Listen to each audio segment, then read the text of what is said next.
All right. It is well known that the original director for Star Wars Episode 9 was to be Colin Trevorrow. He gained some prominence because of his Jurassic Park films. And, well, apparently didn't get along with Kathleen Kennedy, and so he got the boot. One of the arguments was that he didn't agree with Last Jedi. That's a plus in my book. But what was his story? Well, apparently his script leaked on Reddit, and here at Cosmic Book News, he's got a synopsis of that. So I'll just read that here and give my thoughts as we go, or at the end of it, whatever. But anyway, it would have been Star Wars Episode 9, Duel of the Fates. So that would have been the title. So the opening crawl would have been, "The iron grip of the First Order has spread to the farthest reaches of the galaxy." Well, it sounds kind of similar to the, "Only a few scattered planets remain unoccupied. Traitorous acts are punishable by death. Determined to suffocate a growing unrest, Supreme Leader Kylo Ren has silenced all communication between neighboring systems. Led by General Leia Organa, the Resistance has planned a secret mission to prevent their annihilation and forge a path to freedom." So it opens at the Kuwait shipyards. Man on a mission style. BB-8 and Rose Tico, allegedly a key character in the script, are infiltrating Kuwait and the Kuwait moon, where First Order, this is badly written, the First Order build their ships, workers are oppressed, blah, blah, blah. There is an orbital ring in moon below it. Finn and Poe are there. No R2-D2, 3-3PO, or any of that, but Rey arrives. The plan? Send explosives into the power shaft that delivers raw ore into the ring. But the plan goes wrong. RB, I guess the Reddit guy loves dialogue. Okay, love the dialogue. First Order is able to contain blast. Admiral Vaughn says Resistance tactics are, well, I think this means pitiful, not pitful, but anyway. Rey, disguised as a Tusken Raider, kind of like in Force Awakens. But anyway, she is revealed to have created her own weapon, a double-bladed lightsaber hybrid of her staff and Luke's cracked saber. That sounds kind of cool. It's too bad they didn't follow through with that. See, some of these details they could have fit in Rise of Skywalker, but anyway. They battle, and Poe, Finn, Rose, Rey, and BB-8 steal a Star Destroyer. Well, that's pretty damn cool. That would have been a great thing to have pulled off here. So they escape in it. So then we see the Knife 9, a ship containing the Knights of Ren, and they arrive at Kuwait, Kuwait, Quat, I don't know, which I guess was shot in Alaska, I don't know. Ren kills Admiral Vaughn for his failure. So then we go to Coruscant. Well, we haven't seen that place in a while. It's no longer a vibrant city. The new structures are built atop the Art Deco structure of the old Republic. Occupied by the First Order now, they have a citadel and palace there. Citizens are scavengers now. Hux is now Chancellor Hux and is addressing Bisk Kova, a traitor who helped the Resistance steal the Star Destroyer. So Kova is executed with a light blade guillotine. Hux and Commander Selig, no relation to Tom, have a meeting with several alien warlords. Oh, yeah. First Order has allies. They are aware of Rey being the Last Jedi. Council wants to know, where's Kylo Ren? Yeah, shouldn't he be there? He is missing. Hux only knows he has gone searching for something of great power. So here, even the Force Awakens, it was setting up the split between Hux and Kylo Ren. And so in that part of it, with him being a traitor to the First Order in Rise of Skywalker, is actually is a pretty good idea and fits in with what the narrative seemed to establish. But apparently not here in the original. So now we go back to Mustafar. Again, haven't been there in a while. Kylo Ren is alone, except for a Darth Maul-esque droid. So a droid who looks like Darth Maul. He has stubble, indicating the search has been for a long time.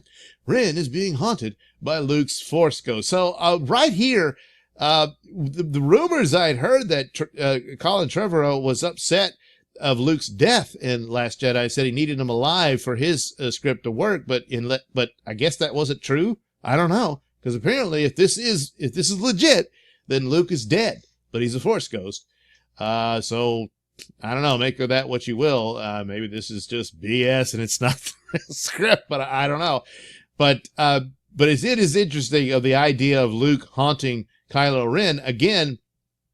Look, the movie still follows Last Jedi. They're accepting that as canon. Nobody came out and said, okay, we're canceling that.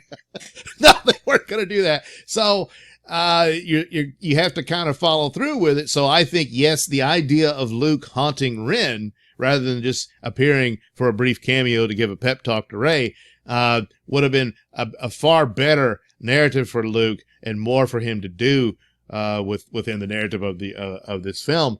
And it certainly made sense by his last meeting with Ren at Last Jedi, saying, I'll see you around, kid, and I'll be haunting you like your father does.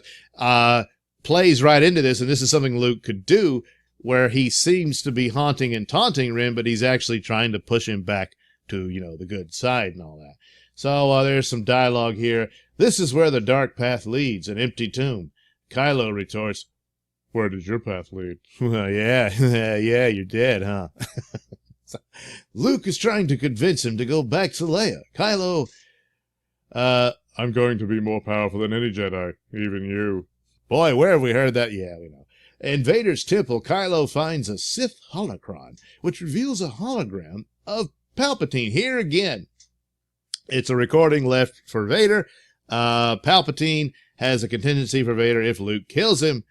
Vader is to take Luke to Rimnakor system to see Tor Valum, master of Sith, Palpatine's teacher. All right, so this is a much better handling of Palpatine having anything to do with the sequel trilogy.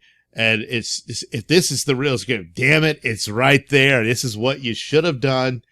And of course, the Palpatine not being there works, and it also fits in with this idea of this character here that I believe, with the name Valum, I think that was the name of the original Sith Lord that Lucas had for his original draft for Star Wars. It got adapted into a Dark Horse comic a while back, and he was better going with the second draft, to say that, but there were some interesting elements in it. Darth Vader is actually just this other guy. He's not a Sith. He doesn't have powers or anything. He's just an Imperial general. And then there's Luke Skywalker is sort of more of the Obi-Wan in that when he's older, and he's kind of the trainer of Anakin Starkiller, on and on and on. A lot of differences here, but a lot of similarities and all that sort of thing. But I believe that Valum was the actual Sith Lord in that version of the story. So this would have been a nice reuse of the name. And also, instead of Darth Plagueis being revealed to be the real villain or what have you, and that maybe that's who Snoke was and this sort of thing, here you have, apparently, Darth Plagueis' teacher would be revealed to have been Tor Valum. And so here you go. That's a means by which you tie in the whole story. So, yeah, that's a lot better. So, anyway, after scanning Kylo, the holocron explodes and releases red lightning, which burns Kylo. Well, damn. I guess that with Darth Vader, you would have had the armor and it wouldn't have hurt him as bad. I don't know. It wasn't meant for you, dummy. So, he shouldn't have broke that helmet, Kylo. Oh, boy. So, he's going to get more scarred up and stuff, typical of Sith people, just getting all messed up and ruined. You think they'd figure that out. But anyway, cut to Resistance base on Kor Alaf, or whatever, I don't know. Leia is introduced as she feels what's happening to Ben. Chewbacca and Lieutenant Connix tell Leia that the Quat team is back. They're shocked to see it's the Star Destroyer, which has landed onto the planet. Funny moment with Rey using mind trick on First Order officers who were still on the ship. Rey confides in Finn. Now, she doesn't feel like she has what it takes to be a Jedi, and can't live up to everyone's expectations. Finn asks her if she still senses Kylo. Rey confesses she's been having nightmares. Finn asks if it's Kylo. Rey says she can't explain their connection. Finn, you have to shut him out. He can't change. It's too late. Ray, it's never too late to change. You taught me that, Finn. Well, boy, I tell you, it's simple dialogue, but yeah, that's a pretty good narrative there too. So far, I'm seeing this as much better than what we got. The Resistance realizes that the Star Destroyer still has most of its weapons. Well, what do you know? Yeah, TIE fighters, tanks, all that. Only missing piece is an army to use it. Well, oh boy. Rey, researching the Jedi text from Mach 2, discovers that under Coruscant Jedi Temple, there's a communication system called a Force Beacon. From the old Republic, they can send a signal to 50 planets. Boy, Empire, First Order, you didn't think of getting rid of that? Well, okay. Anyway, they plan on using it to get allies. First Order can't stop it since it predates Imperial tech. Okay, this is stupid, but it's not, I don't know if it's still as bad a plot hole as what you had with, the navigation of the whole Sith fleet and all that. I mean, well, okay, whatever. Anyway, Force Ghost Luke appears as Rey trains. Luke is pushing Rey to get stronger in the Force, while he's pushing Kylo to let he's doing double duty because he's a Force Ghost. He can be everywhere, to let Ben out, yeah. Kylo makes it back to Coruscant. Face is damaged. Mandalorian armor is smelted and has been applied to his face. Well, that's cool. We would have had a different helmet then. Confronts Hux and belittles him, saying he doesn't need titles. Right. Oh, because, yeah, okay. Rey to Luke as they train balance. The dark suffocates the light. Light extinguishes the dark. Over and over and over again. How is that balance in the Force? Yeah, that's a good question. He says, I know that, Anchor. My father had it too. So says my master and his master before him, 1,000 masters, so eager to tell us how to live. Listen, you little snot. So you get some of that in there, yeah. Rest of exchange between Rey and Luke is basically Rey trying to back away from being a Jedi. She admits she is no one, and Luke trying to convince her. He says the Force is speaking to her. Back to Kylo. He and Hux continue to snipe at each other. Jeez. Well, it's starting to take a turn for the worse here now. Kylo says he's leaving again. Hux cries, begs him not to go. But before not telling Hux the power he discovered will make, not before he tells Hux the power he has destroying planets insignificant. Kylo's last order to Hux, find the Resistance, wipe them out. I mean, what you been doing all this time? But leave the girl to me. Yeah. So then they split up in teams. Team A, Rose, Finn, R2, and 3PO go to Coruscant to get the beacon. Rey, Poe, and Chewbacca, they're going to a planet to stop someone to help Rey figure out what she needs to do. Oh, jeez. I assume there was more depth to it in the actual script than that, but okay. So Kylo is going to a Sith, to the Rimnakor, or whatever it is, the Sith planet. Before he leaves Coruscant, he takes Vader's mask and says he understands Vader now. You allowed love to cloud your judgment. And he throws Vader's mask off a balcony and shatters it. Leia stays at the base overseeing the Resistance. Before Rey leaves, she and Leia have an exchange where Rey says she believes they're still good in Kylo. Leia is skeptical. Now, come on! Gee, Mom! But Rey believes in her Jedi now all of a sudden. Something happened in between now where Rey is more optimistic, so hopefully something. Don't just jump to this. You're not like my father or my brother, says Leia. You're new. Whatever happens, remember the Force chose you, Rey. Your story isn't written by anyone else. Yeah, that's the problem for poor Rey. She never really got a story until like the 11th hour. But anyway, so the Force Order tracks down the stolen Star Destroyer to Kor Alaf. Resistance escapes. Team A successfully infiltrates the Jedi Temple and turns on the beacon. Cut to different places around the galaxy. Yeah, they all receive the signal, so they know what to do, and blah, blah, blah. Team A then flee to the underbelly of Coruscant. Team B are being pursued by the Knights of Ren and eventually reach the planet Bonadan. Okay. Kylo reaches Rimnakor and confronts Tor Valum, 7,000 years old, alien of unknown origin, spindly, intense, sinewy muscle, very Lovecraftian. Kylo begins training with Valum. Jeez, how long is this movie? So, ode to the Empire Strikes Back scene, Kylo fights Vader. Well, wouldn't that have been? There's a fan film where he does that. It's not bad. But that would have been cool. But we don't get it. Kylo loses. Yeah, he would. Bonadan, Poe takes Rey to a seer who can pull information out of memories. The seer pulls a star chart out of Rey's mind from her visions with Kylo. Knights of Ren show up and fight Rey in a lightsaber battle. Both Rey and Kylo eventually get to Mortis, which, well, I thought that was Rimnacor. Well, does that have anything to do with Son of Mortis? I didn't see the, cartoons and stuff, so I don't know. Maybe that had something to do with it, like he's from there or whatever. But he doesn't appear to be involved in this version of the story, so it's just a place called Mortis. Leia asks Lando if he will organize the smugglers and fight the First Order. Well, sure, Leia, I'll get right on that. It's a good thing, because I should have thought of that from the get-go, because in Rise of Skywalker, it seems the only one who could get anybody to fight the First Order was Lando, so go figure, huh? Rose is captured and tortured by the First Order, but is able to escape.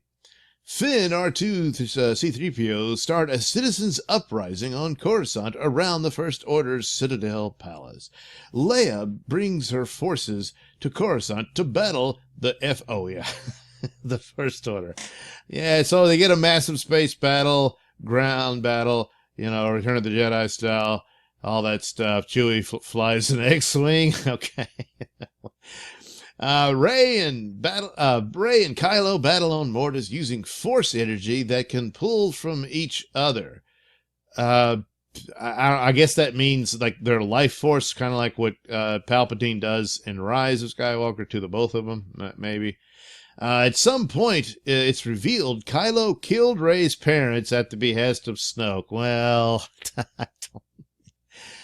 yeah, not too crazy about that. Towards the end, Luke, Obi-Wan, Yoda appear as Force Ghosts to save Ben, but they're unsuccessful. Ben's extinguished.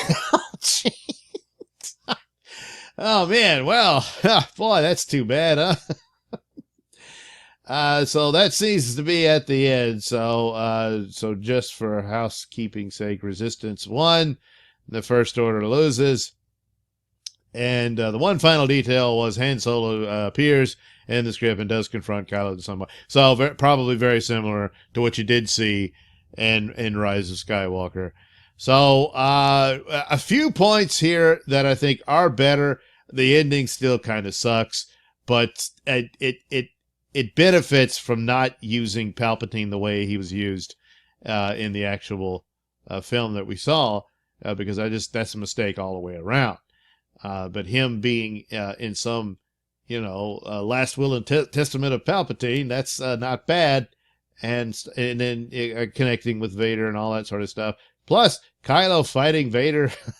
Look, it just would have been cool. Even though it's, a Force vision and all that, but still. But still, the ending, there might have been some redemption for Ben. I think that would be a more likely outcome for the story overall. And possibly having him live, I don't know, and that Rey dies, I don't know. But the thing of it being that he would have been frustrated with this Sith crap enough to where it pushes him back to where he belongs.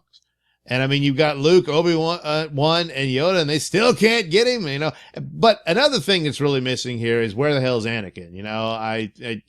That really is irritating that he wasn't utilized. But then again, maybe this is all BS and this isn't the actual script. And he was in it. He was supposed to have been in The Rise of Skywalker. Apparently that was cut out. And just like apparently he was supposed to appear in Force Awakens, and that was cut out. So, the whole thing's a mess. But there's some details here that I think does sound, especially the whole thing about them stealing the Star Destroyer. That would have been a cool thing to pull off in there. But boy, it does sound like a long movie, but probably about the same amount of time as the one you got. So, yeah, some of this stuff's a little bit better, but still quite the uphill battle after what Last Jedi did. So anyway, it's interesting. Some of these elements they should have incorporated into The Rise of Skywalker, but they just didn't. So there you go. Maybe this would have been there, and probably, in my vote, it's just better because of the way Palpatine's handled, hands down, but still some kind of dumb things in here. But what are you going to do? That's what it is, or what it could have been, and we got what we got, and, well, time to move on, I guess. Nothing else you can do. Anyway, thank you for watching and listening. Say what I'd like and subscribe, and check out that link description below. That'll take you to my mini stores that have plenty of goodies for you. And head over to indieplanet.com where you can get a copy of my comic book, Night Knight. Yes, it's based on my audio plays of Night Knight.